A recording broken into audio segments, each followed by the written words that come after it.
Okay, Perikut Aleph, Posuk Aleph. Yom Hashem el Moshe. Od neg echod. Ovi al Paro v'Mitzrayim. There's going to be another plague that I'm going to bring on Paro and on Egypt. After that, they will send you out from this.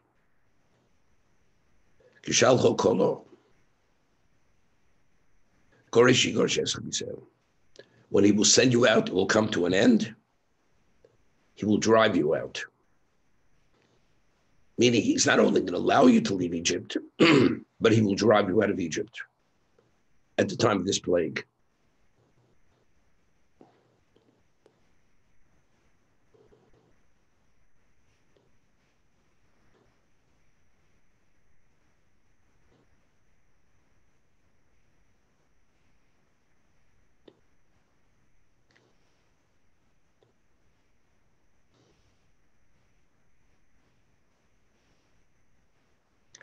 The word miseh is bothering me. It should say, what's miseh? They will send you miseh from this. Does it mean due to this? Mean due to this plague? It would be enough to say, not going to speak about right now. Daber no Bosni om. Please speak Bosniom in the ears of the people, meaning speak convincingly to them that it should enter into their ears. They should fully embrace what you're requesting. Each fellow should ask from his fellow, and each woman from her fellow, silver and gold vessels. Now, there's a famous Rashi, Daber no. Please ask. Eino eloshem ba'kosha. V'akosha mimcho hisir malkach. I'm requesting of you, you should make this request. Shloyoma Usa Tzadik Avrom, that the Tzadik Avrom, that Tzadik Avrom should not say, Avodim Idu Osam Hibem. Enslavement and affliction was fulfilled. The Jews spent now 210 years in Egypt. They were enslaved, they were afflicted. But I said, and then they will go out to great wealth. Being at the time of going out, they'll go out great wealth. Therefore, beseech them, they should borrow at this moment the silver and gold vessels. So that tzaddik, Osa tzaddik, should not say, I fulfilled only the negative part of the decree, but the conclusion of that was not fulfilled. Firstly, why is Avram referred to Osut Tzaddik? Shloya Osut Tzaddik. That Tzaddik should not say that only part of the covenant was fulfilled, the full covenant was not fulfilled, the closing part. That's firstly. Secondly, I mean, if Hashem said he was going to fulfill it, it's not because Avram's going to have a claim. It's because that tzaddik shouldn't say. Avram should not say. What does that have to do with Avram? If Hashem gave his word that at the time of Exodus they're leaving with great wealth, it has nothing to do with Osa tzaddik. It's not because Avram will have a claim. I'll give you an example. A person has a debt. The reason why he has to pay the debt is because the creditor is going to demand you should pay him, or it's because you owe the money. You borrow money, you owe the money, so you have to pay the money. It's not because the creditor is going to have a claim against you. There's a debt, you have to pay a debt. Hashem made a promise that after the bondage and affliction, they're going to leave a great wealth. It's not because there's going to be a claim that Avram's going to come with a claim. So two things. Avram is going to come with a claim, and Avram in this context is referred to as Osot Tzadik. Shloyom Osot Tzadik, that Tzadik shouldn't come with a claim against me. Osot Tzadik Avram.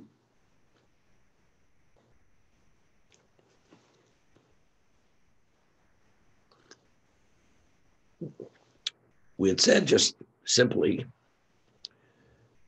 at this point, the Jews were wealthy, as we had explained. The Medrash tells us that at the time of the plague of blood, the Jews already became wealthy because for a week, there was no water in Egypt.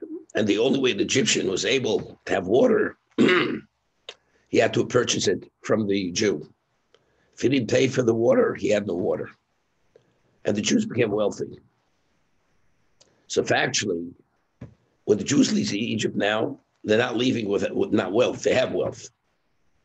But Hashem says, after they're afflicted and in bondage afflicted, they will leave then with great wealth. So the connotation is, there's going to be a new infusion of wealth at that moment.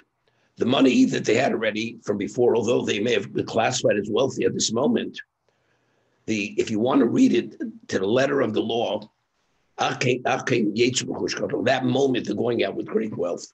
Therefore, there has to be the borrowing of the silver and gold vessels. Just a simple understanding. And the wealth was a different level of wealth. So the Gemara tells us that HaKadosh Baruch Hu is medaktek yichut hasara. When Hashem deals with tzaddikim, the evaluation is exactness. HaKadosh Baruch Hu medaktek im tzaddikim yichut hasara. Like a hairbreadth. That's how exactly Hashem is with tzaddikim. Now, why did we go to Egypt? Because Avram asked the question. Avram Avinu introduced God to humanity. Avram Avinu already met the 10 tests, including the Akedah. His son that was born to him in his old age, when he was asked to bring him as a sacrifice, didn't hesitate. After everything said and done, because they asked the question, that is the reason why his children should be in bondage and affliction for all these years. Definitely, the evaluation was not Midas Arachmi. The evaluation was Midas Adin. This is the attribute of justice. This is exactness. The question is inappropriate. Avram, according to your standing of being a tzaddik, it's not an appropriate question. Shouldn't have been asked. You've been at a lesser level, but look all that he's done. He's brought about so much value to existence.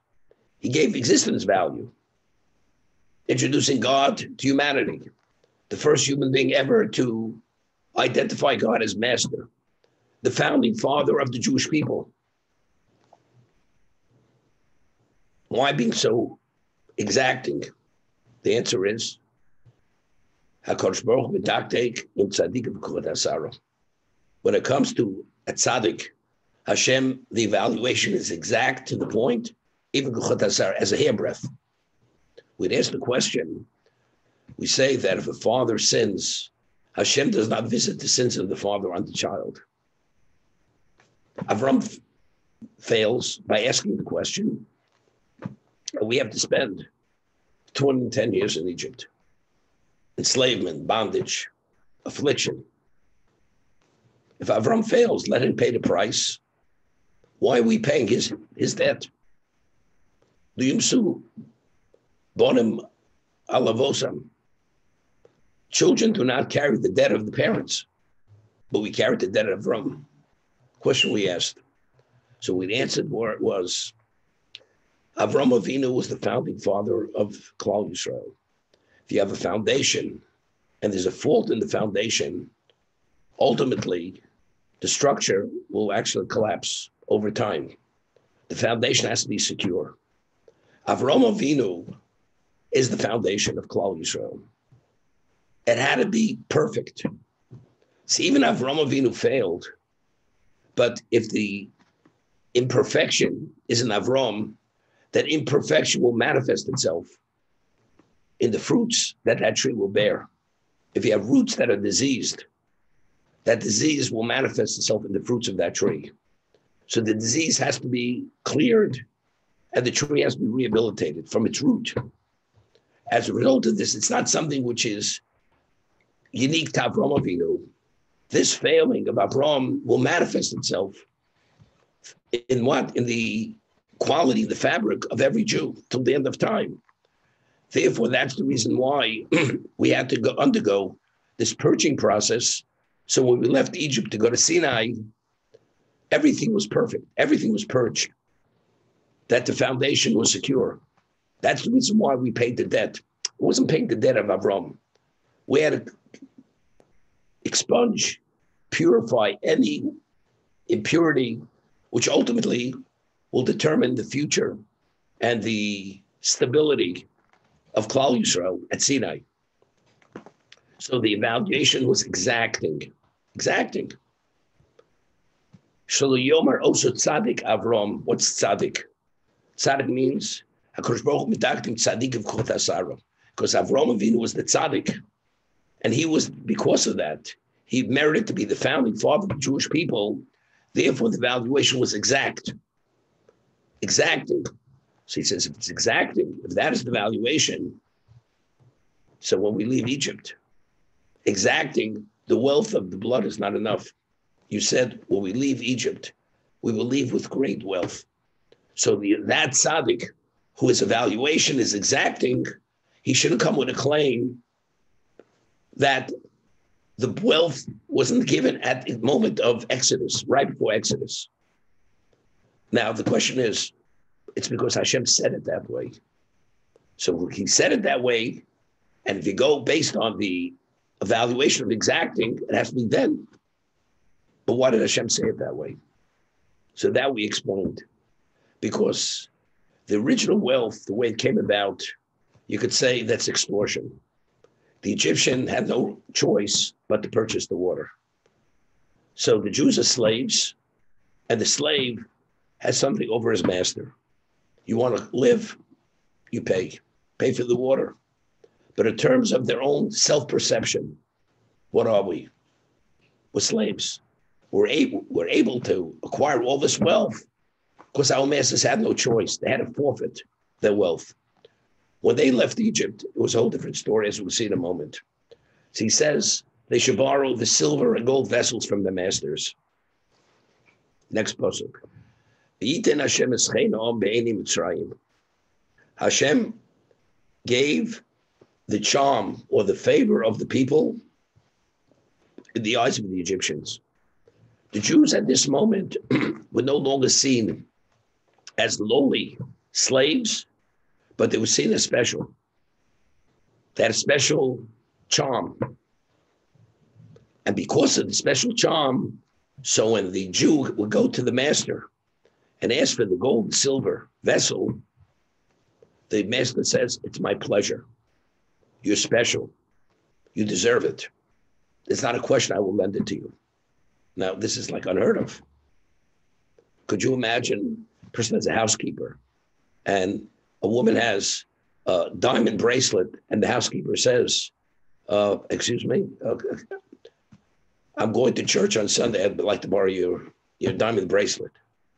The employer says to the housekeeper, is there a problem here?